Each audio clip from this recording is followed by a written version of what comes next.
നമുക്കിന്ന് വീട്ടിൽ തന്നെ അധികം കെമിക്കലൊന്നും ഇല്ലാത്ത ഡിഷ് വാഷ് എങ്ങനെ ഉണ്ടാക്കാമെന്ന് നോക്കാം. ഞാനിവിടെ ഏകദേശം 20 ചെറുനാരങ്ങ എടുത്തിട്ടുണ്ട്. ഇത് ചെറിയ കഷണങ്ങളായി മുറിച്ചിടുക. നാരങ്ങയ്ക്ക് ആൻറ്റി ബാക്ടീരിയൽ പ്രോപ്പർട്ടീസ് ധാരാളമുണ്ട്. അതുകൊണ്ട് തന്നെ കീടങ്ങളെ നശിപ്പിക്കാനും പാത്രങ്ങൾക്ക് തിളക്കം കൂട്ടാനും കഴിവുണ്ട്.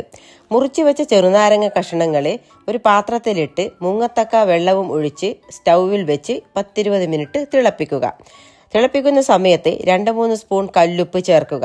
ഉപ്പൊന്നും ചേർക്കുന്നതിന് പ്രത്യേക അളവൊന്നും ഇല്ല. ഞാനിവിടെ 3 സ്പൂണോളം കല്ലുപ്പ് എടുത്തിട്ടുണ്ട്.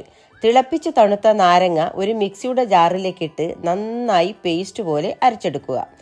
അതിനുശേഷം അതേ ജാറിൽ തന്നെ ജാറിലെ പറ്റിപ്പിടിച്ച പേസ്റ്റ് എടുക്കുന്നതിന് വേണ്ടി, അതൊക്കെ വൃത്തിയാക്കി കിട്ടുന്നതിന് വേണ്ടിയിട്ട് കുറച്ച് വിനാഗിരി ഒഴിച്ച് ഒന്ന് കറക്കിയെടുത്തിട്ട് നമ്മുടെ അരച്ച് വെച്ച നാരങ്ങയിലേക്ക് ഒഴിക്കുക.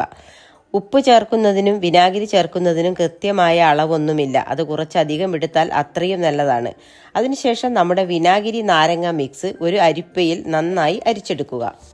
അരിച്ചെടുത്ത മിശ്രിതം ഒന്നുകൂടി ഒരു പാത്രത്തിലാക്കി കുറച്ച് സമയം തിളപ്പിക്കുക. ഇങ്ങനെ ചെയ്യുന്നത് നമ്മുടെ ലിക്വിഡ് കേടാകാതെ കുറച്ചു കാലം സൂക്ഷിക്കുന്നതിന് വേണ്ടിയാണ്. ഈ മിശ്രിതം തണുത്തു കഴിഞ്ഞാൽ അതിലേക്ക് 1 സ്പൂൺ ബേക്കിംഗ് സോഡ ചേർത്ത് ഇളക്കുക. കണ്ടോ, ബേക്കിംഗ് സോഡ ചേർത്തപ്പോൾ പതഞ്ഞു പൊങ്ങി വന്നത്. ഇതിലേക്ക് നമ്മുടെ മാർക്കറ്റിൽ നിന്ന് സാധാരണ നമ്മൾ പാത്രം കഴുകാൻ ഉപയോഗിക്കുന്ന ഏതെങ്കിലും ഡിഷ് വാഷ് 1 സ്പൂണ് ഒഴിച്ച് ഒന്ന് ഡൈല്യൂട്ട് ചെയ്യുക.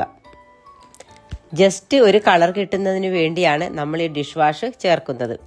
ഇനി ഈ മിശ്രിതം തണുത്ത ശേഷം ഒഴിഞ്ഞ കുപ്പികളിലാക്കിയിട്ട് സൂക്ഷിച്ച് വെക്കുക. നോക്കൂ, 20 നാരങ്ങ കൊണ്ട് ഞാൻ ഏകദേശം 2.5 ലിറ്ററോളം ഡിഷ് വാഷ് തയ്യാറാക്കി. ചെറുനാരങ്ങ തൊലി കൊണ്ടും നമുക്ക് ഈ ഡിഷ് വാഷ് തയ്യാറാക്കാം. ഈ ഡിഷ് വാഷ് ഉപയോഗിച്ച് ഞാൻ ലൈവായിട്ട് പാത്രം തേക്കുന്നത് നിങ്ങൾ ശ്രദ്ധിക്കൂ. എത്ര വൃത്തിയായിട്ടുണ്ട്. പാത്രങ്ങളെല്ലാം നല്ല വെള്ളിപ്പാത്രങ്ങൾ പോലെ പളപളാ തിളങ്ങുന്നുണ്ട്. ഇനി ആരും ചെറുനാരങ്ങ വെറുതെ കളയല്ലേ. എല്ലാവരും ഉണ്ടാക്കി നോക്കി അഭിപ്രായം പറയണേ. ലൈക്ക് ചെയ്യാനും ഷെയർ ചെയ്യാനും സബ്സ്ക്രൈബ് ചെയ്യാനും മറക്കല്ലേ.